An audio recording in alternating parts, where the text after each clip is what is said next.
All right, hi there. My name is Kevin Crouch, and I am going to discuss some of my recording techniques that I used to record this cover album that I made. Um, as you can see, I use Logic Pro 10. Um, it's the most recent version of Logic. I am also familiar with Pro Tools, but fortunately a bit out of my price range at the moment.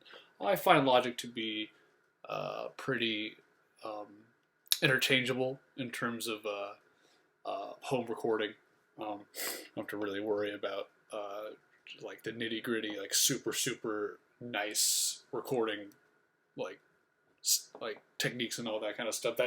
That's that's saved for more big time um, recording studios. If you're just trying to record something in your basement, then spending $900 on recording software, I don't know if that's the best idea. Well, I digress. Let's move on. So I actually recorded the entire album in one project, as you can see. Every song is therefore the same tempo, 166 beats per minute, as you can see up here. It's not all in C major though. There's no, that would be if there was pitch correction or something like that built into the song, which I did not do. I just mic'd up everything I needed to mic up. Nothing too fancy in terms of post production techniques. All right, well let's look at these tracks. So I separated each mic'd track into its own separate track, from rhythm guitar to lead guitar to snare, bass drum, overhead. Every single part has been separated out so that I can, mess with the EQ, the compression, the levels. And so for the drums, it's pretty simple. It's just bass, snare, and overhead. No tom mics, and not too many cymbals. It was a very simple setup. It was just bass drum, snare drum, hi hat, ride / crash.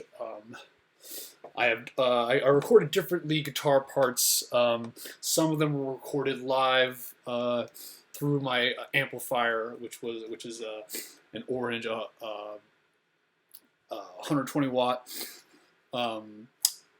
half stack, and I also recorded some of the guitar parts directly into the interface in order to get kind of more of a more digital, I don't know, type of distortion. As I did that as well with the rhythm guitar and the bass. Bass is that's a common thing to do, is to record bass through DI, because trying to mic a bass amp for recording is a nightmare. Just trying to capture those low ends is just very difficult. But all right, that's enough of me talking. Let's look at some of these tracks. So we got the bass drum here. Let's listen to what the bass drum sounds like.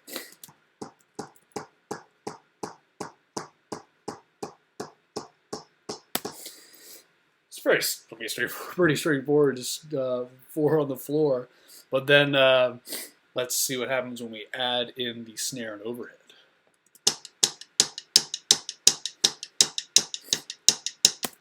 Now all of a sudden we got a whole complete drum part.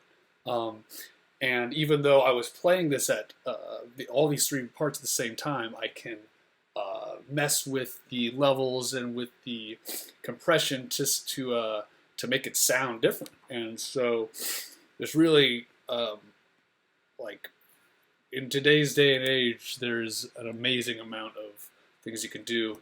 So let's take a look at what I can do with this bass drum. I have this was the EQ settings originally. Let's hear what they sound like.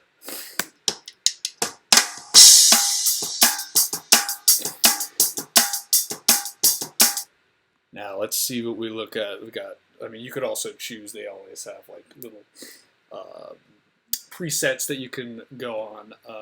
I like to do that sometimes just to, if you want to have a baseline to go off of. I wouldn't choose one and just leave it that way. It will, it'll sound like you chose a preset. Alrighty, but let's see what happens when we just cut the bass and raise some of this, some of the higher to mid highs. See what that sounds like. All of a sudden, yeah, I got this tinny, trebly type sound, and all we did was just move down one side and move the bass, cut the bass, and increase the mid and highs. So we can do that with any track, with any instrument, to create different sounds and whatever you need for to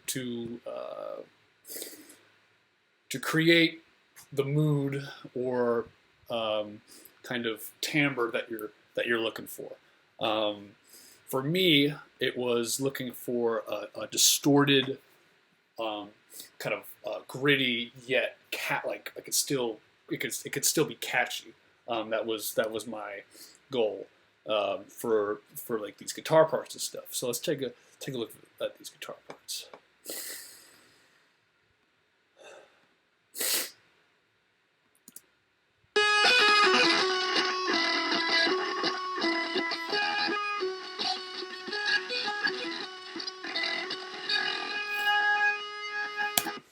So, pretty simple, just like nice and distorted.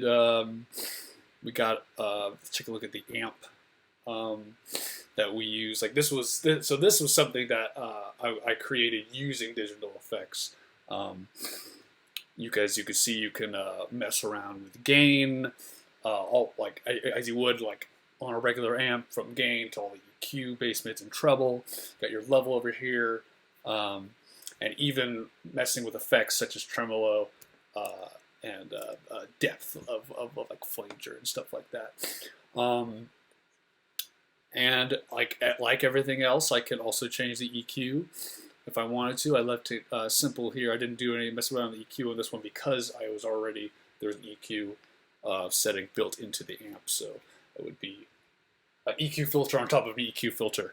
And too many EQ filters and you're going to sound, as I said before, it's going to sound digital. It's going to sound like you messed with it a lot in Logic, which in the end is not what we're trying to sound like. We're trying to make it sound like we just pressed record and a band was playing. So let's take a look at a place where everyone's playing at the same time. So probably like right here.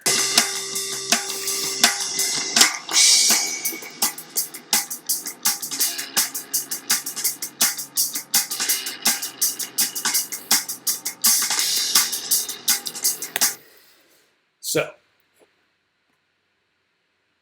I mean, it's interesting that when I tell people that I recorded every one of these tracks by myself and at different times, because it does sound like they're being played at the same time, and that has to do with just a solid click track. So, as I said before, it's 166 beats per minute. So when I recorded all of these parts, I had 166 beats per minute plugging away in my ear, and when I played each part, if I didn't play it, rock solid with the metronome, it would be obvious that it was not recorded at the same time, and that in fact it would not sound like they were together at all, because it would be in two different tempos. But we kept everything in 166, or rather I kept everything in 166 for cohesion and just for simplicity's sake as well. Alrighty. And another thing, this little yellow line here, this is something called automation. It's It's what allows me to do everything on one track and not have crazy differences in volume or sound, because a lot of these tracks I picked up and recorded at different times with different pieces of equipment. So it was I needed this tool in order to kind of equalize everything, and that's what automation is. It tells you the decibel levels that you're working with, and you can, as you can see, you can go move it up or down, and then it basically follows the signal that you direct it to. If I wanted to make a spike really loud, like right here, I would do this, and then it would immediately go down. So, for example,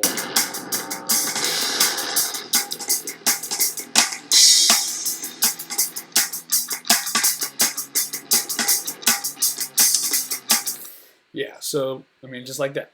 You just mess around with automation, and before you know it, you are a dynamic master. Another technique I used, sampling like tiny little loops. Like right here, I took one of like the feedback loops and just kept on, just repeated it over and over again to get that a nice a choppy effect. Here, let's listen to it. So you hear the choppiness pretty clearly when it's just by itself, but when you play it on top of everything else, the choppiness interacts with the other rhythmic parts to create this this nice little chunky, I guess is what the term I would use, sound.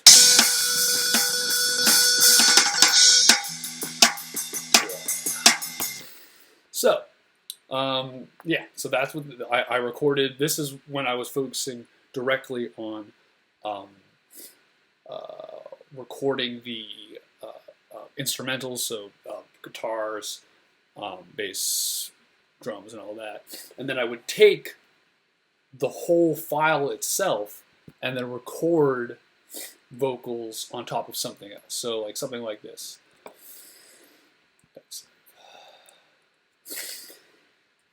I would use this, just the mix, like the whole mix of the track, and then sing over that, so that there would it sound. So instead of the vocals kind of sounding like another instrument in the mix, it's the mix. It's the mix versus the vocals, not versus, but like comparing, contrasting, all that good stuff.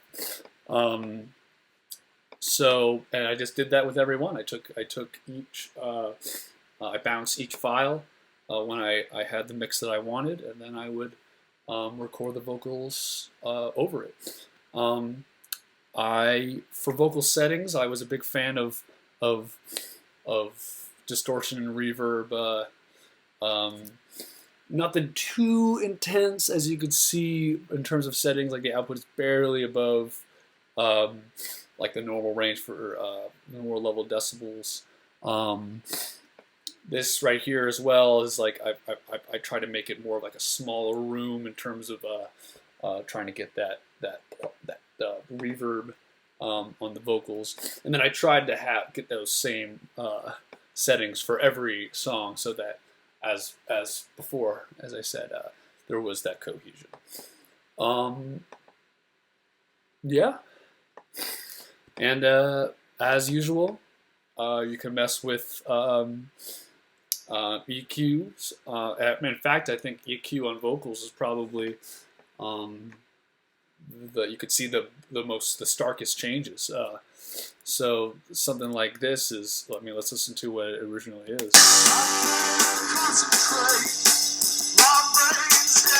Now, what happens if we did what we did before? Cut the bass and then pump the mid highs.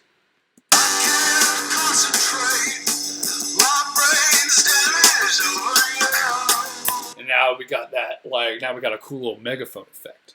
See, it's the possibilities for kind of sound making are endless. And once you have kind of the song structure down, um, you can mess around with a lot of different things, and that's what I love about Logic and just about home recording in general, is that um, if all you're doing is just recording live, you're playing your instruments live.